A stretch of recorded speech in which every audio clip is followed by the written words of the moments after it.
नमस्कार समस्त को सुस्वागत। आज एक गुरुत्वपूर्ण सूचना नहीं आसी रेजोल्यूशन। चलतु कौन से new resolution for issues of duplicate SLC. आपण मैंने जानते स्कूल लिविंग सर्टिफिकेट जिते आपंकर ओरिजिनल सर्टिफिकेट हजि जाए कौन कारण जो चोरी हो जाए कौन कारण नष्ट हो जाए ताहले आपण को स्कूल लिविंग सर्टिफिकेट पाइबारे बहुत कष्टसाध्य होता है एवं किसी क्षेत्र में स्कूल लिविंग सर्टिफिकेट को फर्जरी कर दियंती प्रधान शिक्षक प्रिंसिपाल मान को दबारे भी बाधा सृष्टि थाए। तो से एक नूतन संकल्पना school and mass education department तरफ बर्तमान स्कूल लिविंग सर्टिफिकेट देबारे एवं नेबारे यही नीति नियम को आधार करी आपण माने आवेदन करें बा स्कूल हेड इश्यू करें। चलतु ये school leaving certificate duplicate school leaving certificate रो आवेदन प्रक्रिया एवं तार संपूर्ण तथ्य संक्षेप में जानिबा। रेजोल्यूशन जानिबा पूर्व पुणी एक अनुरोध आम चैनल रे केवल गुरुत्वपूर्ण सूचना तथ्य सहित ही अपलोड करने को चेष्टा करूँ।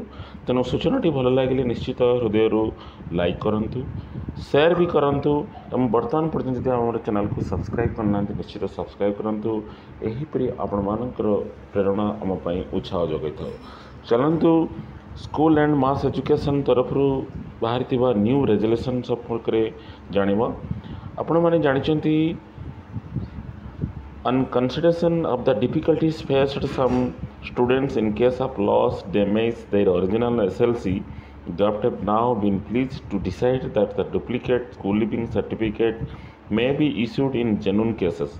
The concerned district education officer may give permission to the concerned headmaster to issue duplicate SLC on the following conditions. अति गुरुत्वपूर्ण सूचनाटी एवं गुरुत्वपूर्ण रेजोल्यूशन आसी जाइए समस्त जानिबा निहाती आवश्यक।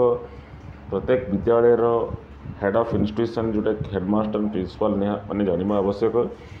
छात्र छात्री मानकर समस्या को दृष्टि रखी स्कूल एंड गण शिक्षा विभाग duplicate school leaving certificate issue करने एक गाइडलाइन एक संकल्पनामा करिसेंती। यही डुप्लिकेट स्कूल लिविंग सर्टिफिकेट पाइबा को हेले को माने पाइबे जो माने जेन्युइन केस रे जो मानकर नष्ट हो जाइए लॉस हो जाइए डैमेज हो जाइए चोरी हो जाइए the concern district education may give permission to the concern headmasters. तो जिला शिक्षा अधिकारी को ठारू परमिशन आने को पड़ो headmasters to issue duplicate SLC on the following condition. को कंडीशन रे जिला शिक्षा अधिकारी परमिशन देवे ताको हेडमास्टर ग्रहण करेंगे। चलते आरंभ करिया। प्रथम होची while applying for duplicate CLC applicant shall be proceed the following. जो मानकर certificate duplicate school leaving certificate अच्छी निम्नलिखित डॉक्यूमेंट गुड़िक दाखल करने को पड़ो। The remains and the damage document जदि आपणकर डॉक्यूमेंट डैमेज हो जाए से नष्ट हो जाए डॉक्यूमेंटर किसी भी अंश आपको शो करिया पड़ो। FIR copy in case SLC lost और जदि आपणकर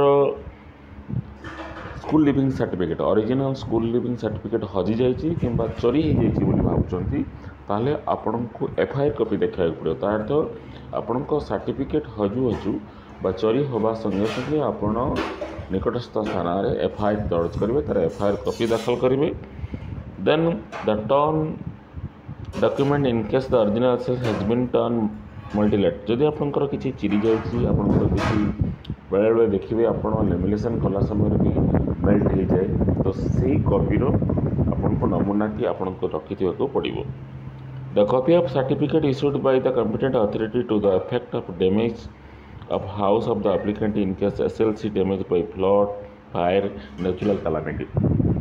आपण माने जानिछंती आमर जो प्राकृतिक विपर्यय होची बा बन्या हो अग्नि निया लगिबा हो किंबा अन्य किसी हो जहाँ द्वारा किसी certificate has been actually damaged in any of the aforesaid manner or otherwise that the original SLC has not been used for admission elsewhere। मन रखु जिते आप डुप्लिकेट सर्टिफिकेट यूज करुँच आपण जेन्युइन केस रे ही आवेदन करेंगे। मन रखु जदि कौन फ्रड कौन मंद उद्देश्य रखी आप डुप्लिकेट एसएलसी आवेदन करुँच आपको असुविधा भोग करने को पड़ो। that it found that original SLC has been used for admission elsewhere. The duplicate SLC issued shall be cancelled by using authority, and any admission done using the duplicate SLC will also be cancelled, and the candidate will be punished as per law the making false affidavit. तेणु आपण मानक कौन करा पड़ो affidavit जो आप दाखल करेंगे जदि आपणकर ओरिजिनल डॉक्यूमेंट थाई कि भी डुप्लिकेट SLC आवेदन कर पनिश आपन को आईन अनुसार दंडित भी करा। On receipt of the application for duplicate SLC an inquiry may be conducted by the headmaster into the matter and the report such inquiry to be sent to the DO concerned along with copies of aforesaid document while sending request for permission to issue the duplicate SLC protecting it।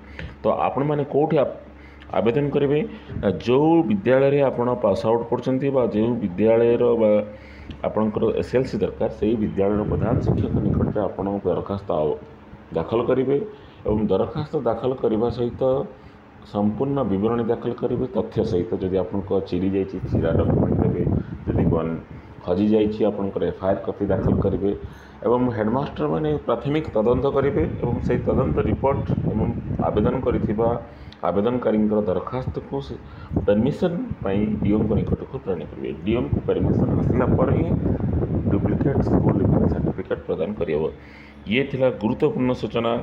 Order that the resolution shall be published in an extraordinary issue of the Odisha gazette.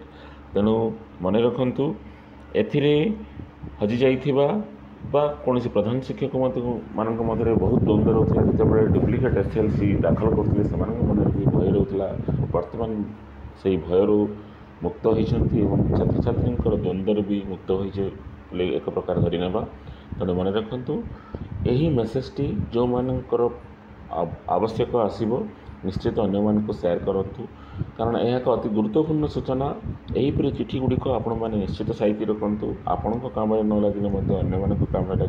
जदि आप चिठी पाइबा चाहते निश्चित आम Telegram channel join हूँ आम यार कॉपी प्रदान करूँ। धन्यवाद।